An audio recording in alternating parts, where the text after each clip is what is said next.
The name of my YouTube channel, it is Styles with Purpose. So my name is Nia.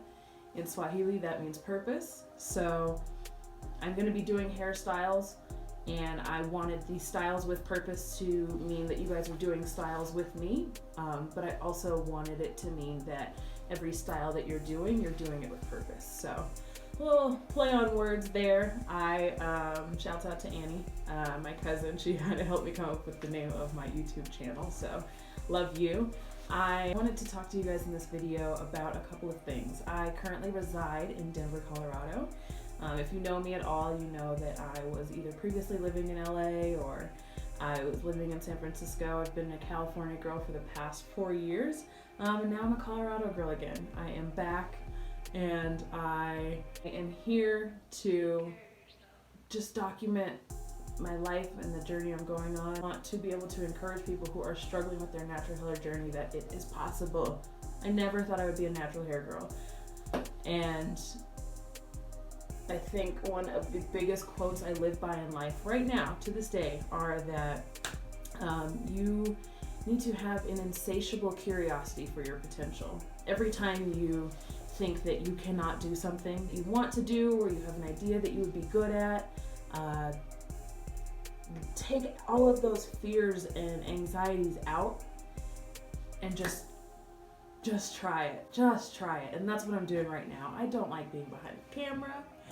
I don't really like talking to a lot of people, but I was like, I can talk to a camera, you know? I can pretend that this is just for me because, you know, to begin with, this is just for me.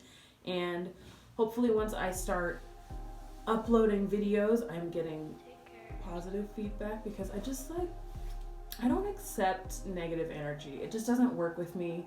A good friend of mine, Omete, he knows that whenever negative energy is thrown my way, I just kind of like, I don't need that right now. I need that negative energy to go away. I need it to go away. It's not for me. It shouldn't be for you.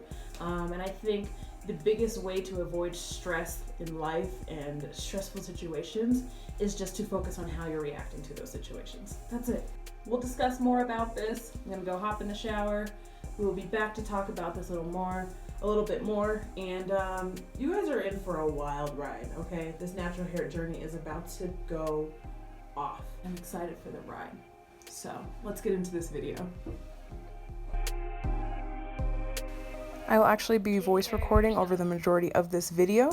I just got out of the shower, so that's why my hair looks like this.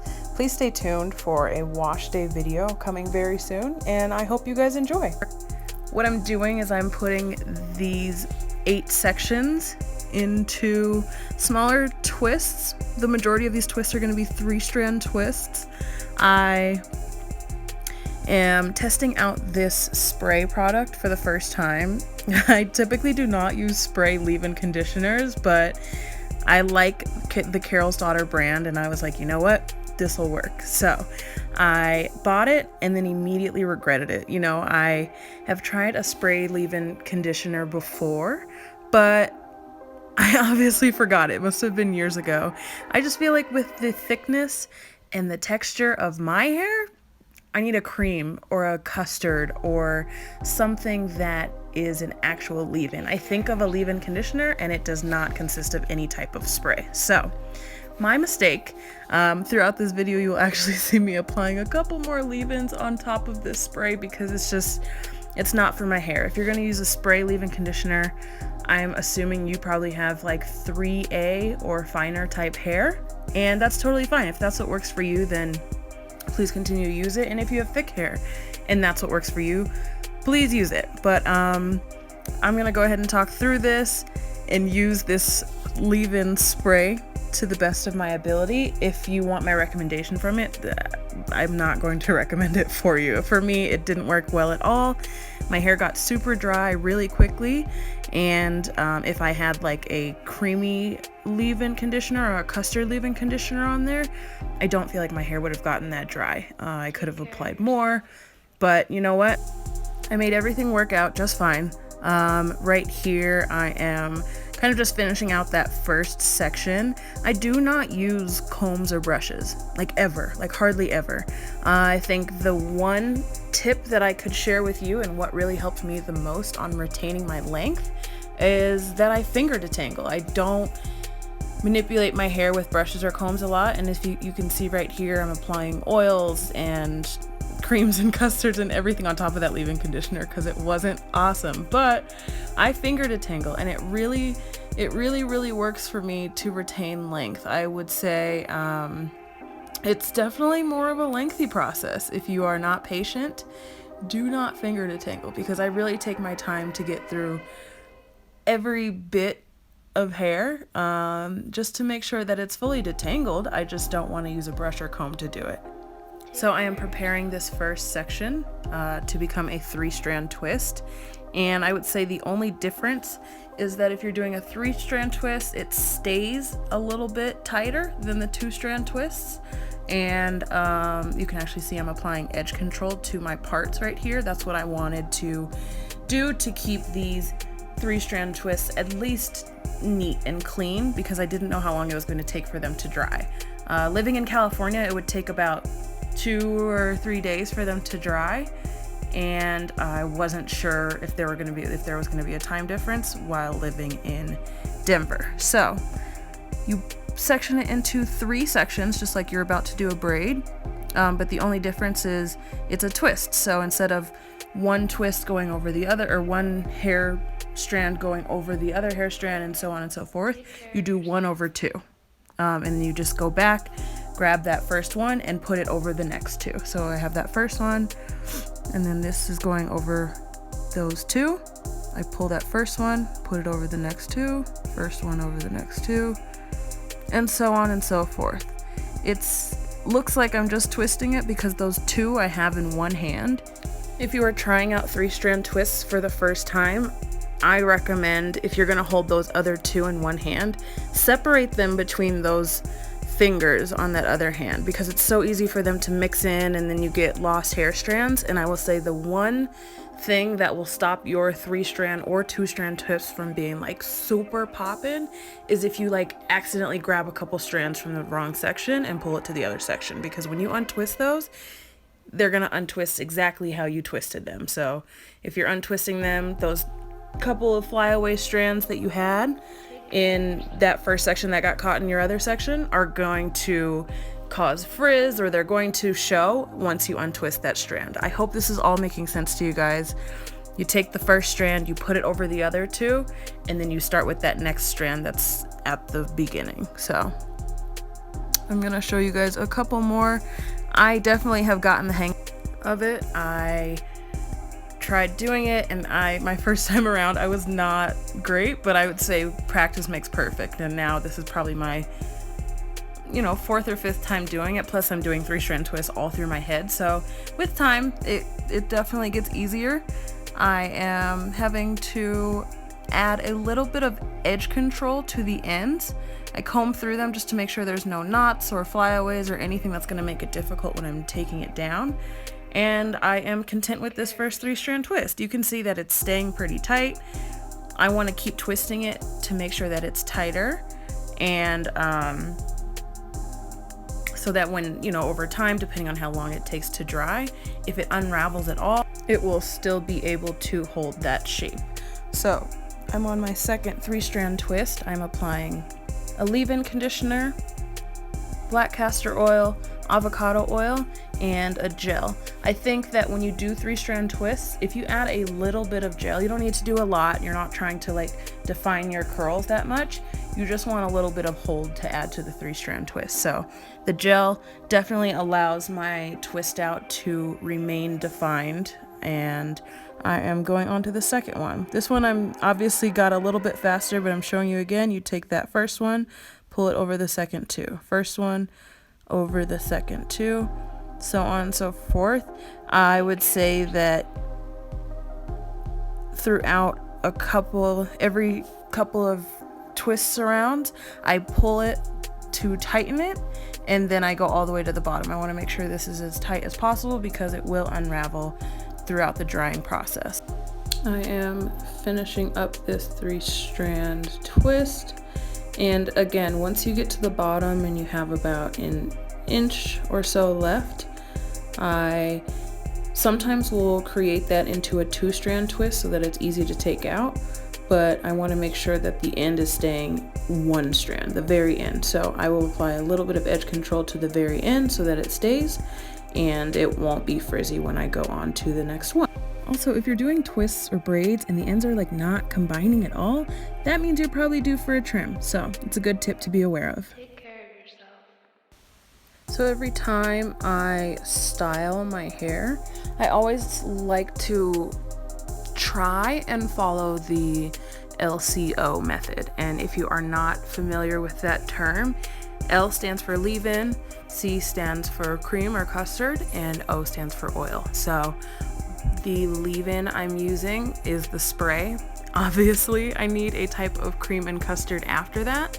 And the oils I'm using are jojoba and avocado oil. So if I didn't choose to use a custard or a cream, I would have used a thick leave-in conditioner.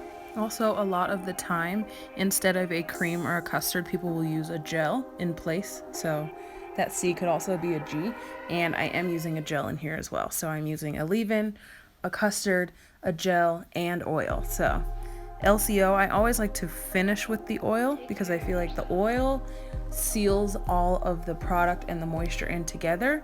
Some people do oil second and then finish with the custard. It's really just up to you and whatever you feel like your hair accepts the best. But I typically end with oil. So I am on to my last 2 right now. I know this is sped up, but it seems like I am a pro at the 3-strand twist just watching this back. And you know what? The day that I find a product that works for my hair, I can't even stop there because my hair is so different. And you know, comment below or leave a comment if your hair does the same thing. My hair will require different products in the winter and the summertime, because when it's summertime, my hair is not as dry. I don't need as thick of a cream or custard, but in the wintertime, my hair is twice as dry, and so it requires me to, you know, use twice as much, or you know, everything is different. So it's definitely a journey. Shouts out to the entrepreneurs out there creating their own hair products. I know a girl who creates all of her own hair products in her kitchen and her like body and bath care products. So shouts out to her, but you know, I will buy them. I will fully support you and buy your products, but I will not create my own. So I just have to go through the process of trial and error, and it works for me. So I will figure out a better leave-in conditioner probably for this next video that you guys will see. And I'm always just excited to figure out what works best for my hair. So if you are on your natural hair journey, be patient, because it is a ride. It is a wild ride, and you have to know that things are not going to work all the time. You could do a full twist out and you take your hair out and it does not look cute. It is being prepared to be completely disappointed or be completely satisfied. I think my hair has taught me more about patience than anything else in life, but you know what? I am learning to accept it. So pretty much what's next is I will finish out these twists and then I will leave them in for 1 day. That's how long it actually took me in Colorado. So I will say that my hair dries faster in Colorado. That could be a good or a bad thing. I think for the twist out, it's obviously a good thing. I don't have to go through this awkward twist phase as long, but you know what? I loved how fast my hair dried. Coming up, you will see what my dry twists look like, and I will walk you through the next steps. Another quick tip though, I would say when you are working with your hair, it is good to have very low expectations. I was trying to style my twist to the best of my ability. I put it in a little half up, half down look. The ultimate goal of this half up, half down look was so that you could kind of see I was tightening those up a little bit, is so that I could hold them all in place and they wouldn't unravel a lot. I wanted the top of my head, once I took my twist out, to be tight and defined and everything. So this is not a look for me personally, but you know what? We were gonna make it work. And right here I am getting ready to prepare my edges, so you will see that I will just kind of start applying a little bit of edge control. And this is actually part of this hairstyle that did not go so well. I put an edge control on, but you know what, my hair, it just curls back. The edge control that I had on was not good, so I was super excited about this new smoothing edge glue that I bought. I put it on. It's super thick. Obviously it says glue and not gel. I should have ran away from that when I first saw it, but look at how good it was making my baby hairs look. So I was styling my baby hairs, all was well, and ultimately it, after like an hour, started to cake up and flake up, and it was not a good time. So I had to wash it out that next morning actually, and then choose to wear my twist out with a different type of edge control. But by the time it came around to apply the new edge control, I realized I did not have any edge control, and we are under quarantine right now. It is so hard to live my life when I'm running out of hair products, but you know what? I am making it work. Slicked down my baby hairs. They looked so cute, but you know what? That is one of the biggest issues I have had with edge control. That makes it look really good. You put on a scarf, you tie them down, you lay them down, you wake up in the morning and they look awful. So you know what? It's a trial and error thing. Luckily, edge control washes out pretty easily. You don't have to like redo the entire style, but it's all good. The twists, they look awesome, and they were actually super dry the next morning. So I think the one tip that is super important when you are taking down your twists is to apply oil to your hands. Like, that is rule number one. If you take down your twists with dry hands, it's just gonna make your hair more frizzy, and it's gonna strip all of that moisture that was in your hair. If you're applying, technically you're applying more oil to your hair when you're taking them down and you have oil on your hands, so they remain shiny and juicy and crispy. And yeah, hands are still oily. If they get a little bit dry, just reapply a little bit more oil. Make sure that every time you take down your strands or braids or anything and you're not getting ready to wash it, apply oil to your hands, guys. So I am very content with how these look. I just wanted to show you that when you take down a 3-strand twist, it's a little bit different. What I'm doing is I'm untwisting all the way from top to bottom and then separating from bottom to top. So I will show you that throughout a couple more of them, but honestly, they're so defined. So as you can see here, I am untwisting from top to bottom, pretty much unraveling the entire thing, so it just looks like 3 mini dreads. And then I separate from the end, the very end of the twist, all the way up to the top. Next is separating those individual twists. So you pull down on it and you just separate where the strands give. Like if there's any type of webbing or it's not a completely clean space that is showing through where those hairs are, then don't pull it apart. I'm looking at my nails right here because if you have hangnails, it will pull on your hair and it's very painful. So going through these strands, I unravel the twist just to make sure that it is completely flat. And then there are just spaces where the hair kind of gives. Wherever your hair is giving, pull it apart. It'll add more definition. If you want this like more super clean individual twist looks, then do not separate your twists. If you want it to look more like a curly fro or a more natural twist out, then this is what you need to be doing. Wherever there is space between that, pull it apart, and that will give you the more natural looking twist out. I honestly wish this was easier to explain to you, but you know what? Just see how there's webbing right there? I don't want to pull apart that section at all. Like, it's just gonna be frizzy.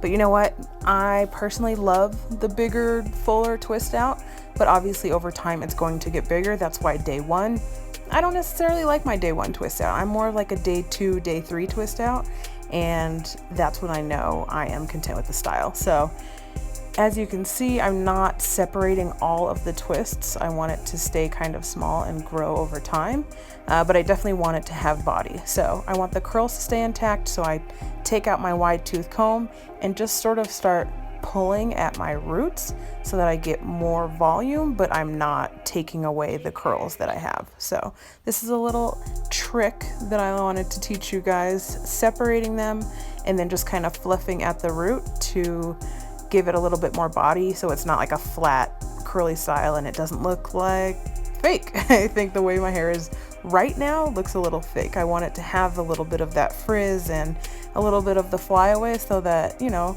my hair is looking as natural as possible. But you know what, I really want the curls to be defined, and I would say that's the biggest difference I see between my twist outs and my wash and goes. My wash and goes never give me this much definition.